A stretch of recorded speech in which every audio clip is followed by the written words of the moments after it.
Oh, I wonder... Were you the great General Kazan?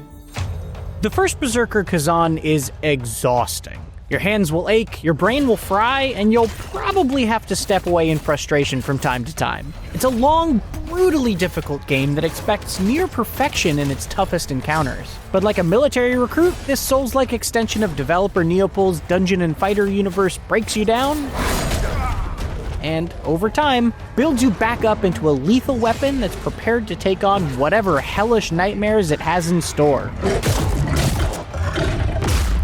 Even when seemingly insurmountable roadblocks stop you for hours at a time, there's joy to be found in its battles that take you to the brink of your abilities. Everything.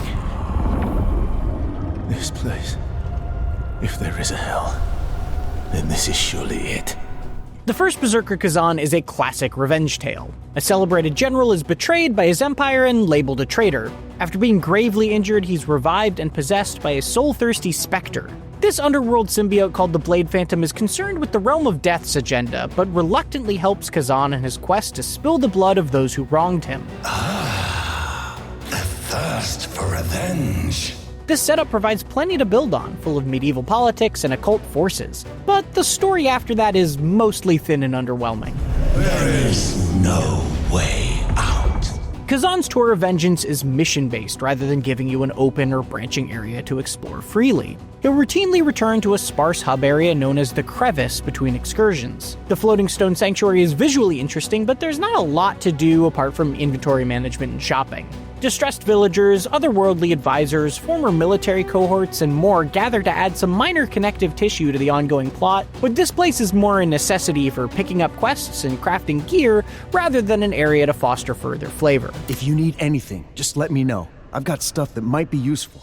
Being a well-honed instrument of war, Kazan has a handful of tools at his disposal to slaughter his enemies, although it takes a while before you're on his perceived level of capability.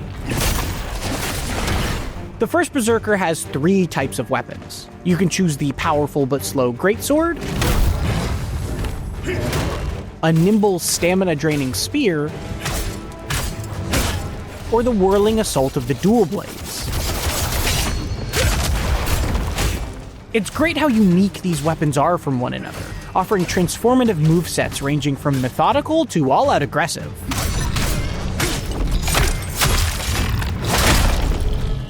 Each one also has a full skill tree that enhances Kazan's effectiveness in battle. Skills augment basic attacks, change how your charged heavy attacks work, and lessen stamina depletion for dodging and blocking. They also award new moves that spend a resource called Spirit Points in combat. Because of that depth of skills, your Kazan at the start of the roughly 85-hour campaign can feel way different than he does at the end. It takes dozens of hours to see those changes take shape, but that growth is satisfying. The First Berserker lets you swap between your 3 weapons freely, but since their skill trees don't overlap, what's normally a quick switch in other games is actually a hassle here.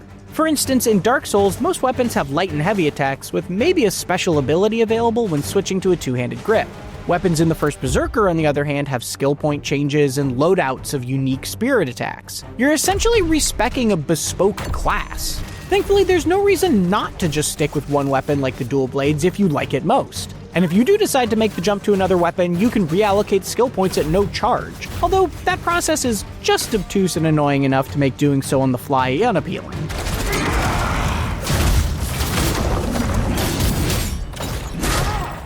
Once you embark on any of the First Berserker's mainline missions, the structure is extremely close to what's expected in a Souls-like. Each level plays out similarly, whether that's a ruined village, a crumbling castle, or the obligatory poison swamp.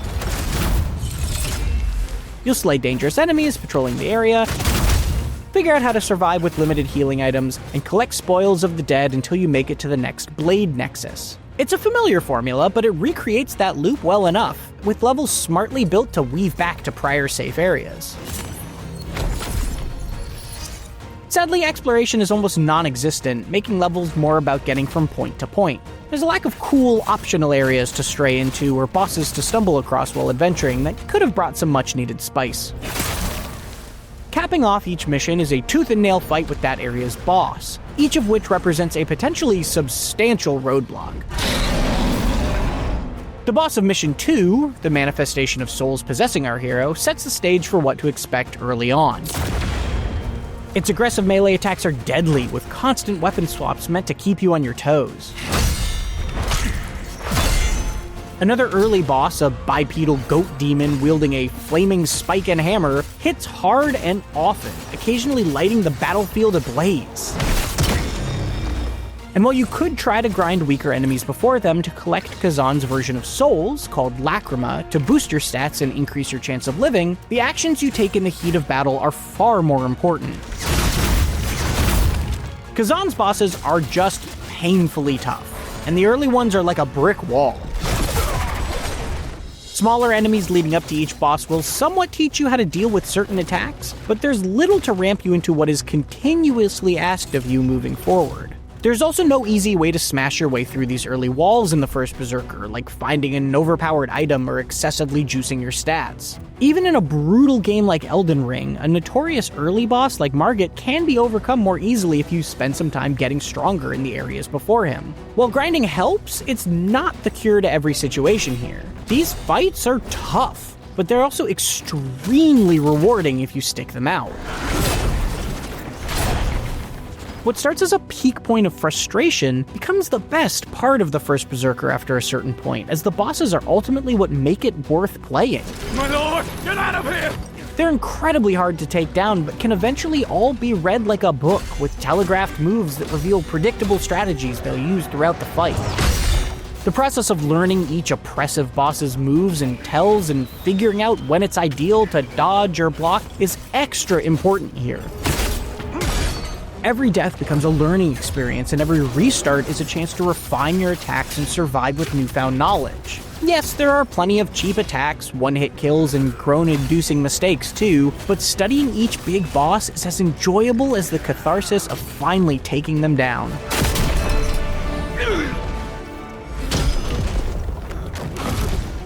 Conquering many of the early insurmountable fights is possible thanks in part to two great quality-of-life decisions. First, dying repeatedly against a boss grants precious Lacrima based on how far you get. Each upgrade that helps you afford gets you a little bit further the next time, and gaining levels by grinding the boss you need to beat is far more valuable than breaking away to farm elsewhere. Second, skill points are awarded separately from the levels you get from cashing in Lacrima. They're instead earned from simply being in battle. While not necessarily an increase in stats, unlocking new moves to use or enhancing your favorite skills can be just the thing that's needed to beat a stubborn encounter. While the earlier struggles are best overcome by learning to dodge, block, and attack properly, equipping Kazan with more powerful gear becomes hugely important in the latter half of the campaign. Weapons, armor, and accessories have attributes to increase stats like fire resistance and stamina regeneration, or decrease incoming damage when blocking, among a variety of other buffs. The most powerful items come in sets, each of which gives Kazan an awesome new look, but more importantly provides a set bonus that nudges you toward a specific playstyle. For instance, the Beast Slayer set amplifies the Whirlwind Spirit attack and increases damage while taking swings at an enemy head-on. It's not a wild change, and Neopol could have gone even further here, especially when some of the most interesting equipment is saved exclusively for New Game Plus, but what you wear is still a great option to consider. Another helpful way to get stronger later on is by taking on the ample side quests that are available after completing main missions, which are tied to either a refugee in the Crevice or the original mission's boss. These extra challenges remix the sections you've previously fought through, sometimes adding new enemy types and concluding with alternative versions of bosses to add a fresh challenge. They provide helpful gear blueprints, crafting materials, and healing item upgrades, as well as texture and context to how the people you meet relate to Kazan's past, adding character to the world in a way that's sorely missing from the central story.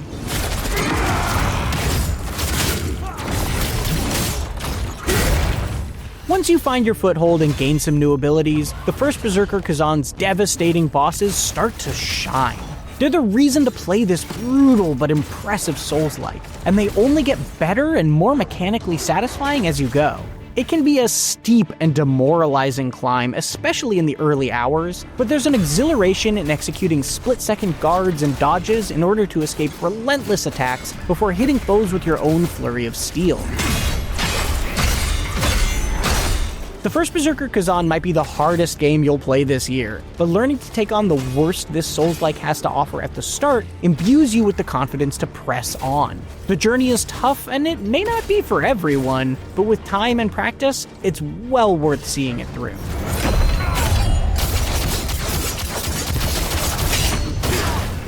For more, check out our reviews of AI Limit or Atom Fall, and for everything else, stick with IGN.